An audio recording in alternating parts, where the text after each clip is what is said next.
नमस्कार, आप देख रहे हैं समाचार टाइम 24 और मैं हूं आपके साथ दीप्ति अग्निहोत्री। आपका स्वागत है हमारे प्रोग्राम खास खबर में। महाराष्ट्र के लातूर में एक बड़ा हादसा हो गया। कीर्ति ऑयल कंपनी में सोडे की टंकी साफ करते वक्त 9 कर्मचारियों की मौत हो गई। बताया जा रहा है कि पहले 4 कर्मचारी टंकी में उतरे थे और वो वहीं बेहोश हो गए। इसके बाद उनकी मदद के लिए 5 और कर्मचारी टंकी में उतरे, लेकिन उनकी भी मौत हो गई। अभी ये साफ नहीं है कि हादसा किसी विषैली गैस की वजह से हुआ है या करंट की वजह से। मौके पर राज्य के कामगार मंत्री संभाजी पाटिल भी पहुंच गए हैं। उनके मुताबिक दोषी पाए जाने पर मिल मालिकों पर कार्रवाई की जाएगी। उन्होंने मृतकों के परिजनों को मदद का भी भरोसा दिलाया है। अमेरिका में 7 देशों के नागरिकों की एंट्री को प्रतिबंधित करने संबंधी आदेशों का विरोध करने वाले एक्टिंग अटॉर्नी जनरल सेली येट्स को राष्ट्रपति डोनाल्ड ट्रंप ने पद से हटा दिया। उन्होंने इस फैसले को गलत बताते राष्ट्रपति डोनाल्ड ट्रंप को ये कहते हुए विरोध किया था कि वह इस फैसले पर ट्रंप का बचाव नहीं कर सकते हैं। येट्स को बराक ओबामा ने वर्ष 2015 में डिप्टी अटॉर्नी जनरल के पद के लिए नामित किया था। इसके साथ ही उन्होंने जस्टिस डिपार्टमेंट के एक्टिंग हेड बने रहने को भी कहा था।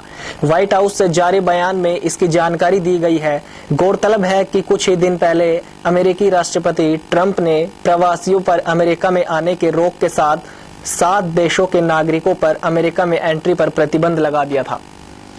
भूमाता ब्रिगेड की प्रमुख तृप्ति देसाई ने अब शराब मुक्त महाराष्ट्र के लिए एक नया अभियान शुरू करने का निर्णय लिया है। तृप्ति देसाई महिलाओं को उनके लिए प्रतिबंधित पूजा स्थलों पर प्रवेश दिलाने की खातिर आंदोलन की अगुवाई कर सुर्खियों में आई थी। तृप्ति ने बताया कि मैं जल्द ही राज्यव्यापी अभियान शुरू करने जा रही हूं और यह पुणे से शुरू करूंगी। अधिकतर पुरुष शराब पीते हैं, लेकिन महिलाएं इससे सबसे ज्यादा प्रभावित होती हैं। शराब के सेवन से घरेलू हिंसा में भी बढ़ोतरी होती है। ऐसे में मैं ताईगिरी समूह बनाने की इच्छुक हूँ जो इस तरह के मामलों से पीड़ित महिलाओं को अपना समर्थन देगा। उन्होंने कहा कि अगर चंद्रपुर जैसा एक जिला शराब पर सफलतापूर्वक पाबंदी लगा सकता है तो पूरा महाराष्ट्र राज्य इसका पालन क्यों नहीं कर सकता है। अगर सभी जिलों के संरक्षक मंत्री इस प्रक्रिया की शुरुआत करते हैं तो कुछ दिनों में शराब पर प्रतिबंध लग सकता है। गोवा फॉरवर्ड पार्टी ने रक्षा मंत्री मनोहर पारिकर के खिलाफ चुनाव आयोग में आचार संहिता का उल्लंघन करने के लिए शिकायत की है। गोवा फॉरवर्ड पार्टी ने अपनी शिकायत के साथ पारिकर का वह भाषण भी पेश किया है जो उन्होंने पणजी के बाहरी इलाके में दिया था। इसके अनुसार वरिष्ठ भाजपा नेता ने वोटरों से कहा, यदि आप 500 रुपए लेकर किसी उम्मीदवार के साथ घूम रहे हैं तो इसमें कोई समस्या नहीं है, लेकिन वोट देने के समय सिर्फ कमल को चुनिएगा। गोवा के मुख्य निर्वाचन अधिकारी कुणाल ने कहा कि मामले की जांच की जा रही है और इसकी रिपोर्ट केंद्रीय निर्वाचन आयोग को भेजी जाएगी।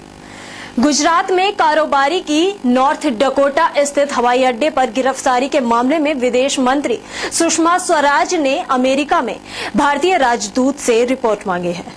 इस बाबत वडोदरा के रहने वाले प्रमाण राधाकृष्णन की पत्नी ने ट्वीट कर सुषमा से मदद की गुहार लगाई थी। जवाब में सुषमा ने सोमवार को ट्वीट किया, अमेरिका में भारतीय राजदूत से मैंने इस संबंध में रिपोर्ट मांगी है। 53 वर्षीय राधाकृष्णन को अमेरिकी प्रांत नॉर्थ डकोटा के ग्रैंड फोर्ब्स इंटरनेशनल एयरपोर्ट पर पुलिस ने गिरफ्तार किया था। उन्होंने एक ट्रैवल एजेंट से कथित तौर पर कहा था कि उनके बैग में विस्फोटक है जिससे वह हवाई अड्डे पर धमाका करेंगे। उनके खिलाफ आतंकवाद फैलाने के आरोप लगाए गए हैं। कांग्रेस प्रमुख सोनिया गांधी के राजनीतिक सलाहकार अहमद पटेल ने भी राधाकृष्णन की रिहाई के लिए सुषमा स्वराज से हस्तक्षेप की मांग की थी। अब वक्त तो चला है छोटे से ब्रेक का। ब्रेक के बाद भी खबरों का सिलसिला जारी है। देखते रहिए समाचार टाइम 24। बढ़ती उम्र के बच्चों को लगने वाली चोट क्या आपके बच्चों को भी परेशान करती है? अगर हाँ तो अपनाइए ओसेप्ट, दर्द भगाने का नंबर 1 सॉल्यूशन। ओसेप्ट, दर्द से तुरंत आराम। भारत की बहुचर्चित फिल्मी पत्रिका सिने आजकल जो देती है नवोदित कलाकारों, गायकों, गीतकारों व निर्देशकों को उनकी अपनी मंजिल तक पहुंचने का सही रास्ता।